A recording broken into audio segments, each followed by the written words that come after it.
Hello again, everybody. Welcome back to the Rantin Review Pro Wrestling. We're reviewing AEW Dynamite from January 19th, right down the street in Washington, D.C. I am not there.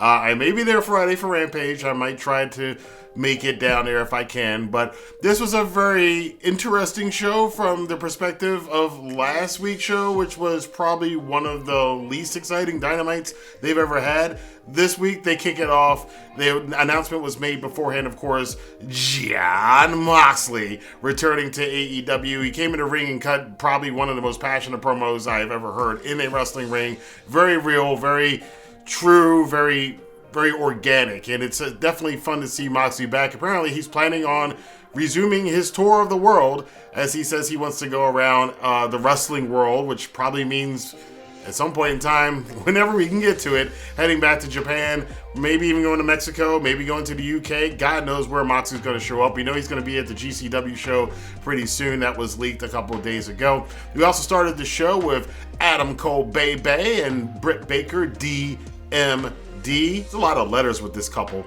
The power couple taking on Kris Statlander and Orange Cassidy. The consequence of that match, of course, with Adam Cole Bay and Britt Baker setting up a table outside the ring. Orange Cassidy, of course, does the indirect bump of Britt Baker as she falls to the table, which completely enrages Adam Cole. They then wipe out Statlander and Orange Cassidy with a Pittsburgh and a Panama plunge to get the win. And, of course, the boom from Adam Cole getting the pin on Orange Cassidy. But after that wasn't good enough for Adam Cole. Adam Cole, still pissed off that Britt Baker got hurt, challenges next week at the Beach Break event. It's so funny they used to call that Bash at the Beach, but no more. Adam Cole challenges Orange Cassidy to a lights out match, and we've seen two of them, I think, in AEW. I remember the one that I saw live at the Baltimore Arena between Kenny Omega and Jon Moxley in the first year of AEW. I think that was the Full Gear pay-per-view. And then, of course, the famous one from last year, Britt Baker and Thunder Rosa, which really kind of changed the course of direction for the AEW women's division. I'm very curious to see how Orange Cassidy, who has wrestled some hardcore matches before in the past, and so has Adam Cole. Of course, he did a lot of the War Game stuff in WWE. He did some hardcore matches in Ring of Honor. So that's nothing new to either one of these guys. I'm very curious as how they're going to match up. This seems like it's going to be the blow-off for this feud between the two. The House of Black officially makes its debut on AEW. Brody King and Malachi Black take it on the Varsity Blondes. Not a very long match. Of course, Malachi Black and Brody King win the match. Brian Pillman Jr. apparently having some conflicts with himself. I'm thinking they're probably going to split up the Varsity Blondes and try to elevate them up the card a little bit now, because they're kind of a lower rung tag team. So it's probably a good thing now. That I like the gimmick of them being like this throwback 80s, dynamic dudes kind of rock tag team with the long hair and the mullets and everything else, but I think it's worn its welcome. And after the match, we get Pac, who shows up on the video Titantron, the video screen or whatever, and he lets Malachi Black and Brody King know that he's coming after them and he's going to tear them down. Cody cuts a promo. Cody cuts a promo that sounds very, very reminiscent of a video I posted years ago on the old Wrestling Rantin channel called 2011 to 2019, The Revolution of Pro Wrestling. And the first 2 minutes of this promo, it almost felt to me while I'm watching it like he touched on everything I said in that video, starting with how CM Punk was really the beginning of the revolution, how Cody transitioned out there, talking about New Japan, talking about Ring of Honor, the Forbidden Doors, all of that stuff I brought up in that video. I think I made it 2 years ago. And you can look for it down in the link down in the description box below. It's on my Patreon page. I'm going to make it free for the next week, so you guys can check it out if you want to look at that down in the description box below. It is, if you watch it, it's very, you'll see what I'm saying. It was very eerie for me, the person who made that video, to see Cody almost like quoting the video. It was very odd. But he went on to cut a very scathing promo. Apparently him and Sammy Guevara are going to battle over this interim TNT championship. Of course, he took shots at WWE. He's always, Cody can't help himself from doing it. And he took shots at the recent controversy over Volter now being named after a Nazi. Check out my video on that. That's in the description box and be linked at the end of this video. But it was one of the better promos from Cody. He did reference CM Punk, and he alluded to the fact that Tony Khan apparently did not want him to cut this promo now and wanted to wait till later. But Cody does what Cody wants to do, and that's part of the annoyance that a lot of people have with him. Speaking of CM Punk, he did face Shawn Spears in a squash match. Spears got in the ring after all this talking. I've actually watched all the jaw-jacking from Spears and Punk over the last week up until this match this week. And they get in the ring, and CM Punk takes out Spears with one go to sleep at the beginning. Just get it out the way. Challenges MJF to come in the ring. Intentionally turns his back on MJF. MJF falls for the trap, gets into the ring.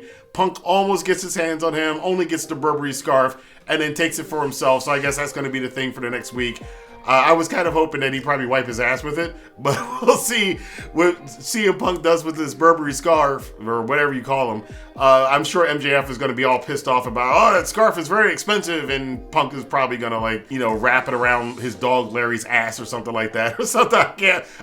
If this is going to be good, they're going to do something pretty funny with this scarf. That's going to be kind of fun to watch. And again, this is the time I want to bring up the fact that they were running through a lot of stuff. This felt like the fast-paced AEW Dynamite that I'm used to. We also had a spot with Christian Cage and the Gun Club. We got a segment for the TBS Women's Championship. We got the Murder Hawk making his return to AEW, now with Dan Lambert and the returning Jake the Snake Roberts in his corner to take on Frankie Kazarian. A lot of that fast-paced, fast-acting, it's not Tenactin.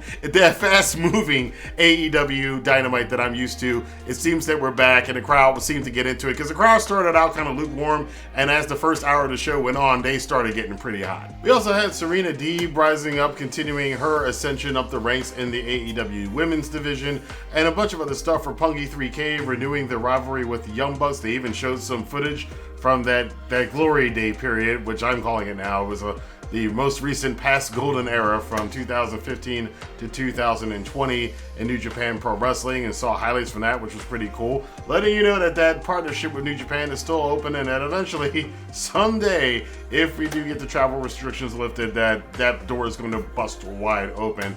But in the main event, we had Darby Allin and Sting against the Acclaimed. The Acclaimed have been going after them all week long with a video of a okay rap video that they made, making fun of two people who were in a goth phase. This was a pretty well-booked match. Again, when you have Sting at his age in these kind of matches, they book it in a way to get around the fact that Sting probably can't wrestle like FTR match or a Young Bucks kind of match and a tag match. But they took out Darby Allin early, which left Sting to take the brunt of the match. And he looked winded by the end of this match. But even at being winded, he still did a dive off the stage onto Max Caster through the table, which was pretty damn awesome to see. Darby then makes the comeback, runs out after being injured, comes back to the match, and Sting and Darby Allin get the win over the Acclaimed, who were the number one contenders for the tag titles, thus making me think that we're heading towards Luchasaurus and Jungle Boy against Darby Allin and Sting, possibly at Revolution